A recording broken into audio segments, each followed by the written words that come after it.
We then go into the ruku', the bowing position. We lower ourselves, and it's significant because this is now the first time that we are moving. I mean, for a long time now, we have been standing, preparing for the prayer, standing throughout everything that we've just discussed, and now we're in motion.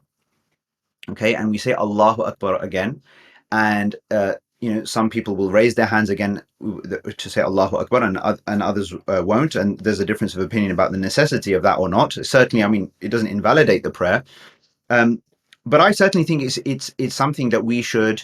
I always say to people, if you don't do it, then consider doing it, and if you do it, then make sure you do it properly, because the people who do raise their hands before they go into the ruku', by this point they're already just half raising.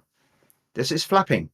I see it all the time. I do observe people praying for the perspective of learning and seeing what the situation is, not to judge them, but to learn and understand what the situation is. And this is extremely common, that people just flap. It just becomes a thing. They're not thinking about what they're doing anymore. This has failed to become a meaningful action. And frankly, if you really think about it, it's probably better not to do it than to do it disrespectfully. And just to say Allahu Akbar and move into your ruku'. Anyway, you then go in. Obviously, your back should be straight. The back of your head should be aligned with the back. You're now horizontal. Your hands on your knees. And you are in this position, which is perhaps, you could argue, the most awkward position of the prayer. It's very unstable. Maybe sometimes if you've been tired or, otherwise, you may even have found yourself just regaining your balance slightly after having gone into the ruku'. And it's interesting to just note that, because you can contrast it against the statement, Subhana Rabbiyal Azim, which is what we say, how perfect is my Lord, the majestic, the supreme. Azim gives this sense of stability, of groundedness almost, right? Whereas on the one hand, we're in this kind of wobbling around in our ruku', and whilst I'm not saying we should be wobbling around, but it is that kind of position which, someone, if you just were to get a push, you'd be over.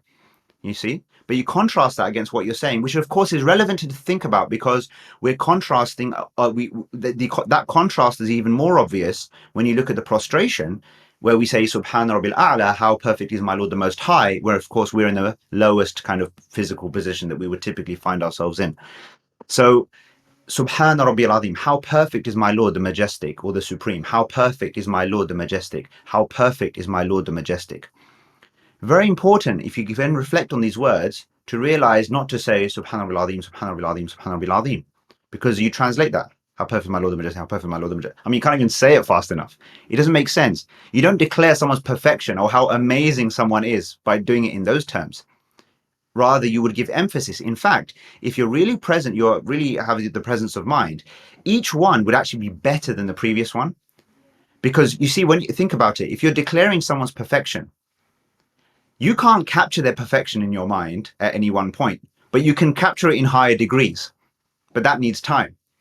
So actually what you should be doing is like, okay, you say the first statement, but actually you think of something. And I think this is another critical point, is that we often think that in our prayer, like it's as if we're not allowed to think about anything. But if you think about it, it's impossible not to think about the thing. In order to communicate meaningfully, it's impossible not to think about things that are relevant to communicating meaningfully. Because you're not just declaring Allah's perfection and His majesty in abstract terms. You're declaring them in the context of what you know about Him. And in the Quran, I mean, famously, I often mention at the end of Surah Al-Waqi'ah, for example, which is the 56th chapter in the Quran, there are the last two sections or passages end with the statement, فَسَبِّحْ بِاسْمِ رَبِّكَ الْعَظِيمِ. So exalt the name of your Lord, the Majestic. It's as if that's the command to which we're responding when we say Subhana Rabbiyal Azim. Now, those two statements come after a series of verses in which Allah is pointing out either certain aspects of His capability and our incapability. We've sent down water from the sky, or, do you not see the water that you drink? We sent it. Did you send it down from the sky, or did we send it down? Yeah, like, who are you, basically, right? And look who I am, is what Allah is saying. And then, and then various other examples. So then if you get this, declare the perfection of your Lord, the Majestic. And then another examples of, when the soul is about to leave the body and people are gathered around, etc. Well, basically challenging us to say, well, are you able to like put the soul back in or prevent it from leaving? Oh, no, you can't. Who are you? Right? So then declare the perfection of your Lord, the Majestic. So the point is that we can and should think about such things to add life to the statement when we say it. There are a million. In fact, there are by definition, infinite reasons to say Subhanallah or Subhana Rabbil Azim.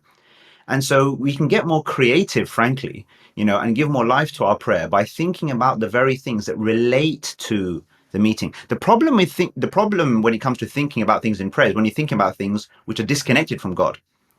If you're thinking about your problems in relation to Allah, even those are fine to think about too. Because again, if you're asking Allah for help, like it's natural to think about the thing that you're asking for help with. I mean, it's not human not to do that. See what I mean?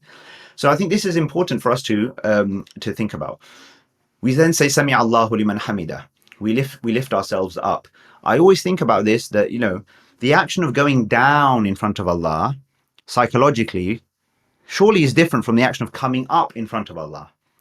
You know, going down in front of Allah might feel more appropriate, it's more kind of keen, etc. But when you're coming up in front of Allah, that's quite daring if you think about it. You know, it's like if you really imagine the live situation, right? Like imagine that you were praying uh, in front of Allah in the hereafter in a way that you had no doubt anymore about, His presence. Okay, so the invisibility aspect is kind of gone.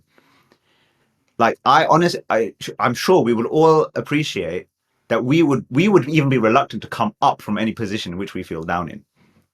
You know.